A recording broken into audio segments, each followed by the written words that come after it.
Got a name tag? Mike. Hey, Mike. Okay.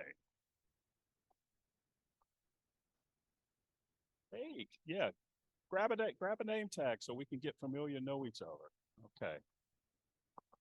All right.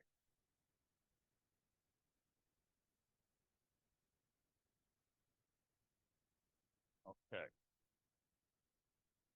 All right. I have after six, so I want to go ahead and get started. Is that okay with everybody? Because we also want to make sure that people get out of here in time, and people may show up, and if they show up, they'll sit at the tables, and then we'll start coming. Terry McKibben, we don't want one person at a table because it is a discussion. So, uh, well, that's going to look a little odd in this context if you're by yourself. So feel free to join an existing table. There we go. There we go. This is about community. So already he's telling people what to do, like where to sit. Okay. So before we actually get started with the program proper,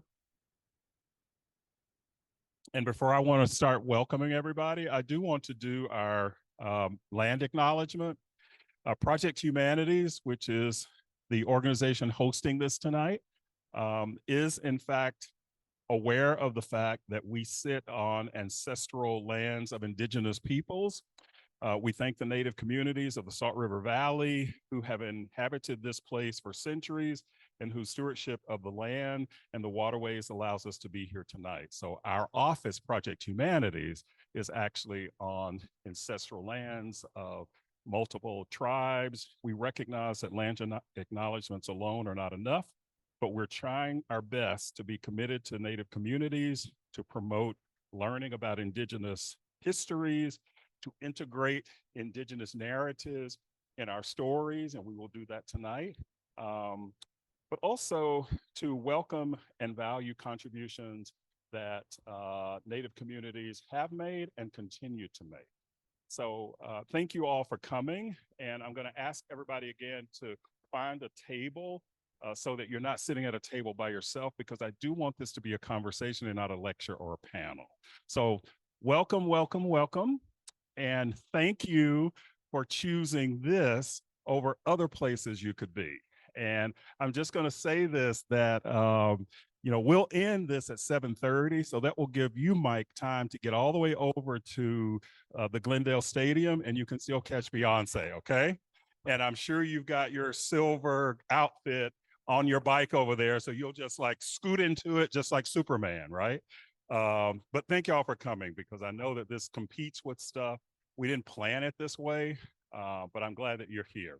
I do want this to be a conversation, and I want to give you some context of why we are doing this. I am a professor here at ASU, and I've been here for as long as many of you are alive. I started Project Humanities about 12 years ago. And we do programs that try to represent that we're paying attention to what's happening in the world. This particular program came out of the outreach that we do to an unsheltered community in downtown Phoenix at the Human Services Campus. Some of you may have heard the news. It's referenced as the zone. There's a lot happening there, good, bad, and a lot of unpretty. The circumstance, though, is what prompted this program, and one that came about 2 years ago. I saw some of our volunteers as we would go down every other Saturday to distribute in a little pop-up market. We would distribute toiletries, shoes, and clothes.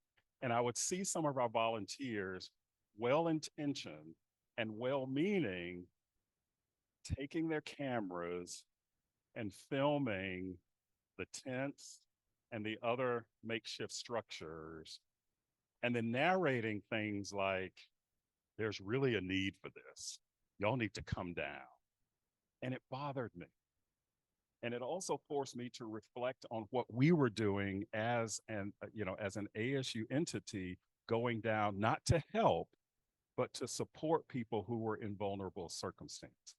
So what I didn't want to do was present us as ASU as being saviors, but I wanted to go down and change the way we thought, because we had been doing that also, taking pictures of our clients, not asking for permission, not putting a little sign out there that says we're recording this tonight, taking it, trying to show the work that we were doing. And what we recognized is that we needed to self-reflect. And every time I see something now that we have done, I can't go back and undo it, but I'm leaning into the fact that this is an evolution for us as an organization. And now when we set up and we're ready to take pictures to try to get people to come out and support what we're doing as volunteers, we take pictures of the volunteers, not of our clients. That's what it grew out of. And the more I started to learn, the more I wanted to share it with other folks, because it's not just about the outreach to the unsheltered and unhoused. It's at ASU when we have Giving Day. It's in those personal statements that people write for admissions. It is stuff that comes through when we are giving at the end of the year and people are writing checks. We see that. And I'm hoping that our conversation tonight will be an opportunity to figure out, first of all, when we recognize it, how can we shift that narrative and why it's a problem to begin with, and why it's a problem to begin with. So that's the context. And then I'm going to show you a bunch of stuff that I found. And the last thing I'll say before we actually get into the presentation, there's things on your table, and I will give you more things because I'm a teacher and I like to give you stuff. And I'm glad to see at least one of my students here. But I want to draw your attention to the sheet that at least one person read as they came in and didn't pick up their phone, but they read. Yeah, I wasn't talking about you, but did you read it too? Okay, good for you.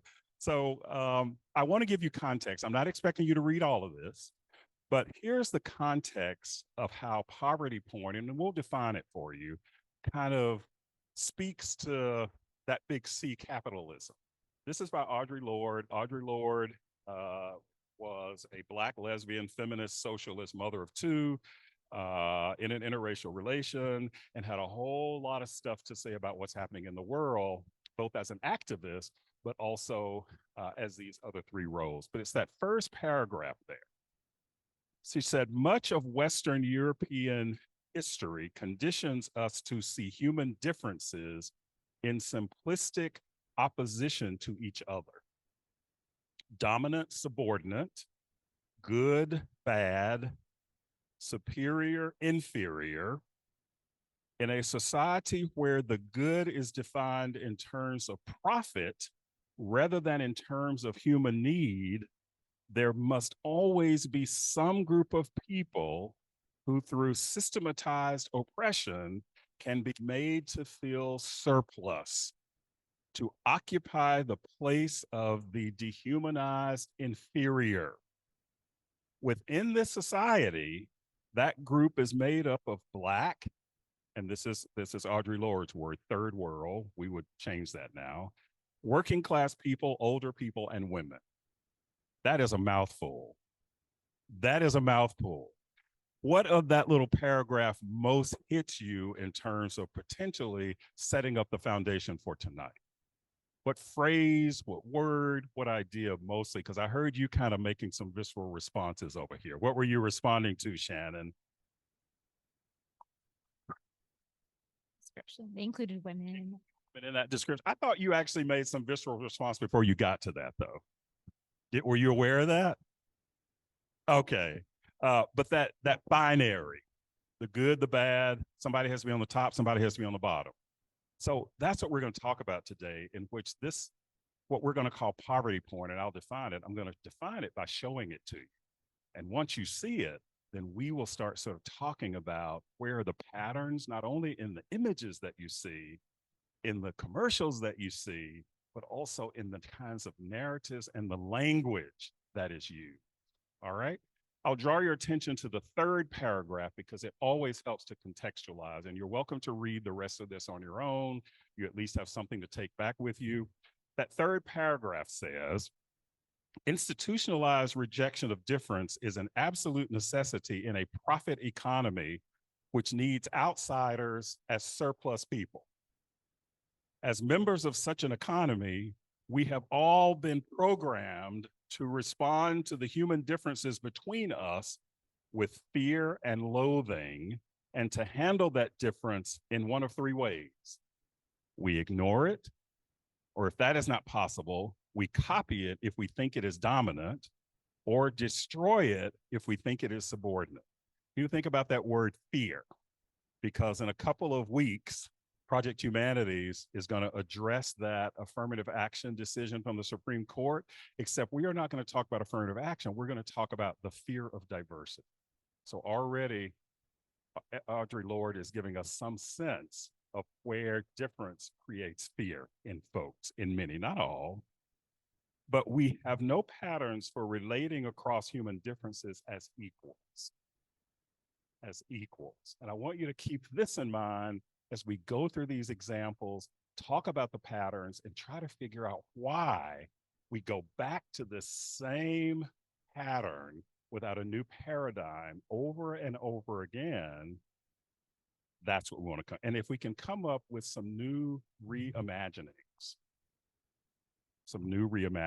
as a result, those differences have been misnamed and misused in the service of separation and confusion. So anything else is extra